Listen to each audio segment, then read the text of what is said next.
মিলাদ শুনবেন? হুজুরের মিলাদ। আম্মাজান আমেনা বা রাসূল সাল্লাল্লাহু আলাইহি সাল্লামের মা আমেনা যখন সন্তান পেটে গেছে, মুহাম্মদ রাসূলুল্লাহ সাল্লাল্লাহু আলাইহি সাল্লাম যখন আব্দুল্লাহ ইন্তেকাল করেছেন, আর হুজুর আকরাম সাল্লাল্লাহু আলাইহি সাল্লামের বাবা তখন হঠাৎ করে একদিন মহল্লার কিছু মহিলা আব্দুল মুত্তালিব দাদা ওনার কাছে যাইয়া একটা আপত্তি জানিয়েছেন, কিছু আলোচনা করেছেন।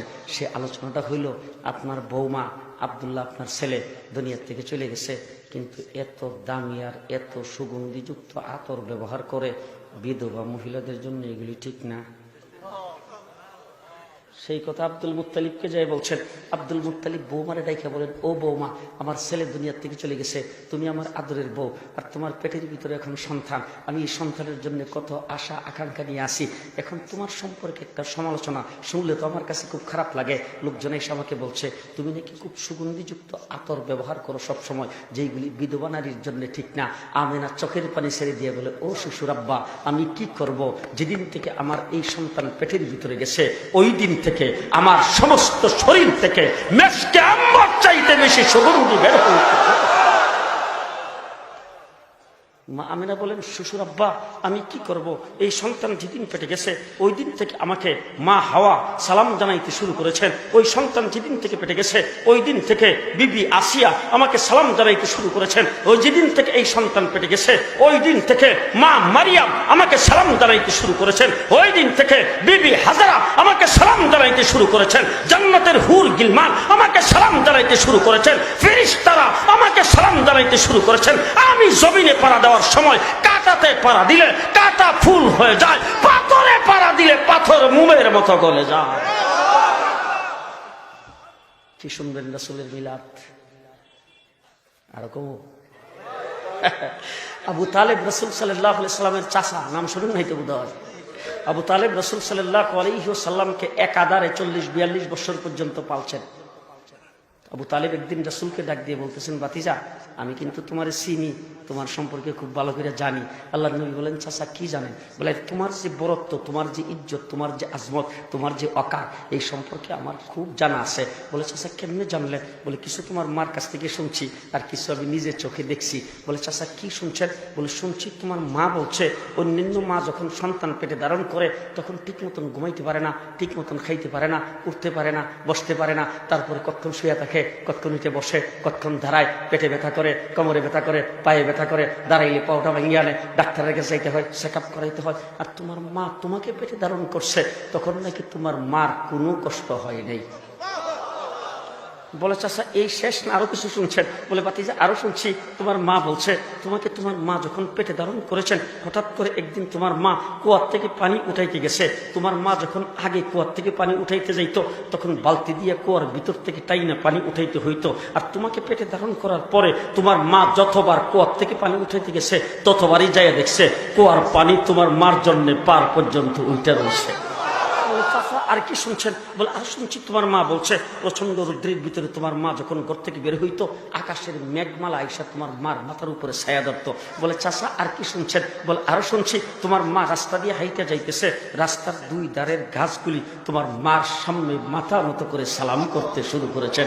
বলে, চাচা আর কি শুনছেন? বলে, তোমার মা নাকি পাহাড়ের নিকট দিয়ে যাইতেছেন আর পাহাড় থেকে পাথরের খণ্ডগুলি গড়ে গড়ে পরে তোমার মার পায়ের কাছে আইসা সালাম করতে শুরু করেছেন। বলে, চাচা আর কি শুনছেন? বলে, আরো শুনছি তোমার মা বলছে অন্যান্য সন্তান ডেলিভারির সময় তখন খুব কষ্ট হয় মার, কিন্তু তোমাকে ডেলিভারির সময় তোমার মার নাকি কোনো দায়ও লাগে নাই, কোনো কষ্ট হয় নাই। বলে, চাচা আর কি শুনছেন? বলে, আরো শুনছি অন্যান্য সন্তান যখন জন্মগ্রহণ করে তখন যেই ঘরে জন্মগ্রহণ করে ঘরটার মধ্যে দুর্গন্ধ ছড়ায় পড়ে, স্প্রে করতে হয়, ধূপ জ্বালাইতে হয়, তারপরেও মানুষ দুর্গন্ধের কারণে সেখানে ভালো মানুষ গমন করে না। আর তুমি যেই ঘরে জন্মগ্রহণ করেছ সেই ঘরটা মেশকে আম্বরের সুগন্ধিতে পরিণত হয়েছে। বলে, চাচা আর কি শুনছেন? বলে, আরো শুনছি তোমার মা বলছে অন্যান্য বাচ্চা জন্মগ্রহণ করলে দুনিয়াতে আসার পরে বাচ্চার নাভির নাকটাকে কাটতে হয়, আর তোমার নাভির নাককে যেন মায়ের পেটের থেকে কাইটা ক্লিন করে বের করে দিয়েছেন। বলে, চাচা আর কি শুনছেন? বলে, আরো শুনছি ছেলে সন্তান জন্মগ্রহণ করলে দুনিয়াতে আসার পরে তার মুসলমানি করাইতে হয়, খতনা করাইতে হয়, তোমারে কে যেন মায়ের পেটের থেকে খতনা করাইয়া তারপরে বের করে দিয়েছেন। বলে, চাচা আর কি শুনছেন? বলে, আরো শুনছি তোমার মা বলছে তুমি যখন মায়ের পেটের থেকে জন্মগ্রহণ গ্রহণ করেছো, অন্যান্য বাচ্চা মায়ের পেটের থেকে বের হইলে তখন তার শরীরের মধ্যে পানি, রক্ত এইগুলি লেগে থাকে। সেভলন দিয়া, ডেটল দিয়া, ভালো পরিষ্কার পানি দিয়া ধইয়া মুছে পরিষ্কার করতে হয়। তোমার কে যেন তোমার মায়ের পেটের থেকে ধয়ে মুছে পরিষ্কার পাক পবিত্র করে ক্লিন করে বের করে দিয়েছেন। বলে চাচা আর কি শুনছেন? বলে আরো শুনছি, আরো আশ্চর্যের ঘটনা। বলি কি আশ্চর্যের ঘটনা? তুমি যখন দুনিয়াতে আসছো, তুমি নাকি আইসা তোমার মার পেটের থেকে বের হইতে দেরি, এমনি তুমি আত্তাহিয়াতু শুরুতে নিজে নিজে বসতে দেরি নাই, আত্তাহিয়াতু শুরুতে বৈশাই তুমি নাকি আল্লাহু আকবার বলে সেজদায় চলে গেছো। সেজদার মধ্যে যাইয়া তুমি কিছু সময় কাটাইছো, কি যেন বলছো তোমার মা বুঝতে পারে নাই। এরপরে তুমি সেজদার থেকে মাথা উঠাইছো, উঠাই আত্তাহিয়াতু শুরুতে বসে তোমার হাতের আঙ্গুলিটা উপরের দিকে যখন উঠাইছো, উঠাইবার মাত্র তোমার মা দেখে একটা নূর বের হয়ে গোটা জগৎটা আলোকিত হয়ে গেছে। যে নূরের আলোতে তোমার মা রুম আর পারস্যের বড় বড় মহলগুলি দেখতে শুরু করেছেন। বলে চাচা আর কি শুনছেন? বলে এরপরে নাকি তুমি কাঠিয়ে শুইছো, শোয়ার পরে তোমার মা টান দিয়ে তোমাকে কুলে নিয়েছেন। এমন সময় দেখে ঘরের ছাদটা উপর দিক দিয়ে খুলে গেছে। এরপরে ঘরের ভিতরে কুয়াশা ঢুকতে শুরু করেছেন। অল্পক্ষণের ভিতরে ঘরটা অন্ধকার হয়ে গেছে, কুয়াশা আচ্ছাদিত হয়ে গেছে। এরপরে গায়ের থেকে একটা আওয়াজ আসছে, এই বাচ্চাকে কিছু সময়ের জন্য মার চোখের আড়াল করে দেওয়া হোক। হঠাৎ করে তোমার মা দেখে তুমি আর নাই, তুমি তোমার মার থেকে গায়েব হয়ে গেছো। এরপরে একজনে আওয়াজ দিয়ে বলতেছেন, এই বাচ্চাকে উত্তর দক্ষিণ পূর্ব পশ্চিম গোটা জগৎটা ঘুরাইয়া সমস্ত মাখলুকাতের কাছে তাকে পরিচয় করে দেওয়া হোক।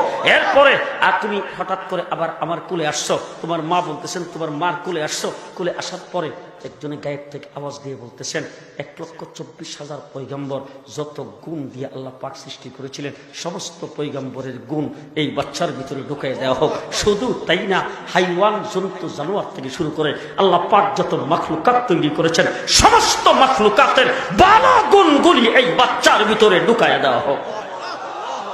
বলে চাচা আর কি শুনছেন? বলে আরেকটা আমি নিজে দেখছি। বলে আরো আশ্চর্য। বলে এটা কি? বলে তুমি সুবে সাদেকের সময় জন্মগ্রহণ করেছিলে।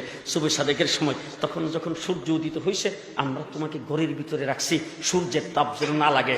এরপরে যখন সূর্য অস্ত চলে গেছেন, আকাশে চন্দ্র উঠছে, তখন আমরা তোমাকে বের করে খোলা আকাশের নিচে মুক্ত হাওয়া খাওয়ার জন্য ঘরের বাইরে সেখানে তোমাকে শোয়াইছি। তুমি শুইয়া এইভাবে একটু কন্দন করতেছিলে আর হাত পাগুলি নাড়তেছিলে। আমি দেখতেছি চাঁদটা আকাশ থেকে তোমার দিকে আসতেছে। যখন আস্তে আস্তে আস্তে আস্তে আস্তে আস্তে দেখি যখন কাছাকাছি চলে আসছে, তখন চাঁদ তোমার উপর পড়ে যায় কিনা, কোনো বিপদ হয় কিনা, এই জন্য আমি চিৎকার করে ফেলেছি। কিন্তু একটু মুহূর্তের মধ্যে একটু পরে তাকাই দেখি চাঁদ তোমার উপর পড়ে নাই। তুমি যে হাত পাগুলি এইভাবে নাড়তেছ, তোমার হাত আর পাওয়ের নাড়ার সাথে চাঁদ তোমার সঙ্গে খেলা করতে শুরু করেছে। মুহাম্মদ রাসূলুল্লাহ সাল্লাল্লাহু আলাইহি ওয়াসাল্লামের বিলাপ কোন ভাষায় আমি আপনাদের সামনে পড়বো? আমিনা তো বাচ্চাটা কোলে নিয়েছেন, কোলে নিয়ে বাচ্চার দিকে তাকিয়ে বলতেছেন, আল্লাহ, আমি জীবনে কত সুন্দর মানুষের চেহারা দেখছি, এত সুন্দর চেহারার মানুষ আমি আমিনা জীবনে কোনোদিন দেখি নাই। যখন এই কথা বলছেন, পরবর্তীতে আসছে হালিমাতুস সাদিয়া বাচ্চা নেওয়ার জন্য। আয়েশা আমিনারে ডাক দিয়ে, আমিনা তুমি দেখলে খুব দূর দেখছো, তুমি তো মক্কা নগরীর গৃহিণী, এই জায়গার থেকে তুমি আর তো বেশি মানুষকে দেখো নাই।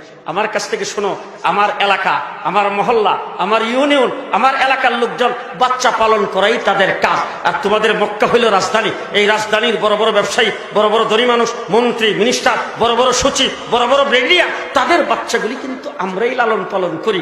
অসংখ্য অগণিত বাচ্চার চেহারা আমি দেখছি, নিজেও লালন পালন করছি। তোমার মক্কা নগরীর বড় বড় মন্ত্রী, মিনিস্টার, ধনী ব্যক্তিদের বাচ্চা আমরা লালন পালন করছি। হাজার হাজার বাচ্চার চেহারা আমি দেখেছি, মানুষের চেহারা দেখেছি। আমি হালিমা বলতেছি, এত সুন্দর চেহারার মানুষ আমার জীবনে কোনোদিন দেখি নাই। যখন এই কথা বলছেন, আব্দুল মুত্তালিব আসছে। আয়েশা কো, হালিমা তুমি খুব দূর দেখছো, তুমি তো যাদেরকে লালন পালন করো তাদেরকে দেখো। আমি শামে যাই, ইরাকে যাই, তারপরে পৃথিবীর বিভিন্ন দেশে যাই। শুধু তাই না, আমি তো মক্কার মুতাওয়াল্লি, বাইতুল্লাহ শরীফের মুতাওয়াল্লি। এইখানে হাজার হাজার লোকজন সারাদিন জিয়ারত করার জন্য আসে, তাদের বাচ্চারাও আসে, তাদের চেহারা দেখি। এরপরে আমি মুতাওয়াল্লি হওয়ার কারণে জার ফুক দেওয়ার জন্য তোমার আমার কাছে নিয়ে আসে, কত বাচ্চা কুলে নিয়ে জার ফুক দেই আর কত কিছু বলি। আমি লক্ষ লক্ষ মানুষের আর বাচ্চাদের চেহারা দেখে আমি আব্দুল মুত্তালিব বলতেছি, এর চাইতে সুন্দর চেহারার মানুষ আমি কোনোদিন দেখি নাই। এরপর তো কমু, হ্যাঁ, এবার জিবরাইল আমিন এসে ডাক দেখো, আব্দুল মুত্তালিব তুমি খুব দূর দেখছো। আপনারা যারা ভিআইপি আপনারাও সুবহানাল্লাহ কইেন। জিবরাইল আমিন ডাক দিয়া বলে, আব্দুল মুত্তালিব তুমি কতদূর দেখছো? শামে যাও, ইরাকে যাও, মক্কায় যারা আসে তাদেরকে দেখো। আমার কাছ থেকে শোনো, গোটা সৃষ্টি জগৎ পৃথিবী চক্কর দিতে আমার মুহূর্তের প্রয়োজন হয়। আদম থেকে শুরু করে পর্যন্ত যত মানুষ পৃথিবীতে আগমন করেছেন সকলের চেহারা আমি দেখেছি, সমস্ত নবীদের চেহারা আমি দেখেছি। শুধু তাই না, জান্নাতের হুর গিলমানদেরকে দেখেছি আমি, ফিরিস্তাদের সর্দার ফিরিস্তাদেরকে দেখেছি, সৃষ্টি জগতের সমস্ত মাখলুকাতকে আমি দেখেছি। শুধু তাই না, হযরত আদম থেকে শুরু করে ঈসা আলাইহিস সালাম পর্যন্ত সমস্ত নবীকে আল্লাহ পাক যুগে যুগে সুন্দর বানিয়ে পাঠিয়েছেন, আমি তাদের চেহারা দেখেছি। শুধু তাই না, হযরত আদম আলাইহিস সালামকে জান্নাতের ভিতরে দেখছি, হাওয়া আলাইহিস সালামকে জান্নাতের ভিতরে দেখছি, নূহ আলাইহিস সালামকে কিস্তিতে দেখেছি, ইব্রাহিম আলাইহিস সালামকে নমরুদের আগুনে দেখেছি, ইউনূস আলাইহিস সালামকে মাছের পেটে দেখেছি, ইউসুফ আলাইহিস সালামকে কুয়ার ভিতরে আমি হাত দিয়ে ধরে রেখেছিলাম, সুলাইমান আলাইহিস সালামকে সিংহাসনে দেখেছি, ঈসা আলাইহিস সালামকে মায়ের কোলে কথা বলতে দেখেছি। আমি বলতেছি জিবরাইল এত সুন্দর চেহারার মানুষ আমার জীবনে আমি সৃষ্টি জগতে কোনোদিন দেখিনি। এরপরেরটাও শুনবে। আল্লাহ রাব্বুল আলামিন ডাক দিয়ে বলেন, জিবরাইল তুমি দেখবা কোথা থেকে, আবার আমার কাছ থেকে শোনো, আমি রাব্বুল আলামিন মুহাম্মদের চাইতে সুন্দর কাউকে সৃষ্টি করি নাই। সৃষ্টি করলে রে দেখতে, বানাইছি তো না, বানাইলে রে দেখতে। হুজুরের মিলাদ, মা বেনা বাচ্চাটা কোলে নিয়ে চেহারার দিকে তাকায় চোখের পানি ছাড়তেছে। মা বেনা কান্দো কেন? বলে কান্দতেছি এত সুন্দর চেহারার বাচ্চা দেখে তো আমি খুব খুশি, কিন্তু একটা জিনিসে মনের ভিতরে দুঃখ লাগছে। বলে কি দুঃখ? বলে দুঃখটা হলো ছেলেটার তো বাবা নাই, যদি আজকে বাবা থাকতো তাইলে আস্তে আস্তে ছেলেটা যখন বড় হইতো তখন মক্কার বাজার থেকে কত সুন্দর খেলনা কিনে এনে দিত, আর এগুলি দিয়ে সে খেলতো, আর আমি তাকায় তাকায় দেখতাম, তার বাবা দেখতো, মনে বড় খুশি লাগতো। আজকে তো সে তার বাবা নাই, তাকে খেলনা কিনে দিবে কে? সে কি খেলনা দিয়ে খেলবে? খেলনা কিনে দেওয়ার কোনো লোকজন তো নাই। আমার আল্লাহ রাব্বুল আলামিন ডাক দেখো, আমেনা তুমি কি বাবু, তার খেলনা কে কিনে দিবে? তোমার জীবন সন্তান আমার তো মাহবুব, খুব ভালো করে মনে রাখো আমেনা, তার বাবা যদি দুনিয়াতে জীবিত থাকতো তাইলে তার প্লাস্টিকের খেলনা কিনে দিত, কাঠের খেলনা কিনে দিত, বাঁশের খেলনা কিনে দিত, লোহার খেলনা কিনে দিত, পিতলের খেলনা কিনে দিত, স্টাইলের খেলনা কিনে দিত। ও আমেনা, তাকে খেলার বয়স হইতে দাও। আমি রাব্বুল আলামিন মক্কায় দাঁড়ায়া আঙ্গুল দিয়ে ইশারা দেবে, আকাশের চন্দ্র দুই টুকরা করে খেলা করায় দেবে। মুহাম্মদুর রাসূলুল্লাহ সাল্লাল্লাহু আলাইহি সাল্লামকে তো দেখি একটা অলৌকিক ঘটনা দেখাও তো। আবার নবী সাল্লাল্লাহু আলাইহি ওয়াসাল্লাম খোলা আকাশের নিচে দাঁড়ায় আঙ্গুল দিয়ে ইশারা দিছে, আকাশের চন্দ্র দুই টুকরা হয়ে গেছে। সুবহানাল্লাহ! কি এর দুনিয়ার খেলনা দিয়ে খেলবে? আঙ্গুলের ইশারায় আকাশের চন্দ্র দুই টুকরা করে খেলা করায় দেবে। আমার ভাইরা, শুধু সময় দেখতাম আমাদের দেশে সিমের বিচি হাতে নিয়ে একজন আরেকজন কইতো, এ কত দিকে জুন্না বেজো, জুন্না বেজো। আবু জেহেল রাসূলের সামনে এসে একদিন বাতিজা কত দিকে আমার মুড়ির ভিতর কি আছে, মানে জুন্না বেজো। আল্লাহর নবী ডাক দিয়া কো, আল্লাহ খেলা কেমনে দেখায়? আল্লাহর নবী ডাক দিয়া কো, চাচা আমি না কইয়া মুড়ির ভিতরে জিরা আছে হিডে কইয়া দাও।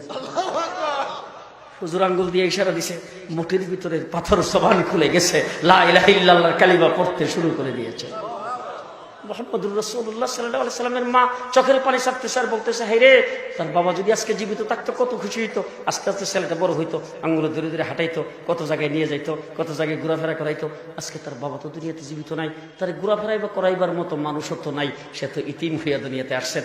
আল্লাহ ডাক দেখা, আমেনা তুমি কি চিন্তা করো, তার বাবা যদি জীবিত থাকতো কোথায় ঘুরাইতো? হেরামের ভিতরে নিয়ে যাইতো, বাইরে নিয়ে যেত, পাহাড়ের উপরে নিয়ে যেত, নিচে নামাইতো, অলিগুলিতে নিয়ে ঘুরাইতো। ও আমেনা, আমার মাহবুবকে ঘোরাফেরার বয়স হইতে দাও। মক্কা থেকে আঙ্গুলে ধরে টান দেব, সাত আসমান পাড়ি দিয়ে আরশ কুরসি লৌহ কলম ঘুরাইয়া আমার দরবার নিয়ে বসায়া। মুহাম্মদুর রাসূলুল্লাহ সাল্লাল্লাহু আলাইহি সাল্লামকে আঙ্গুলে ধরে ঘুরাইলে তার বাবা কোথায় ঘুরাইতো? তার ঘোরার বয়স যখন হবে আমি কোথায় নিয়ে যাব? সেই নবী মুহাম্মদুর রাসূলুল্লাহ সাল্লাল্লাহু আলাইহি ওয়াসাল্লামের উম্মত খুশি না বেজার? আরো জোরে।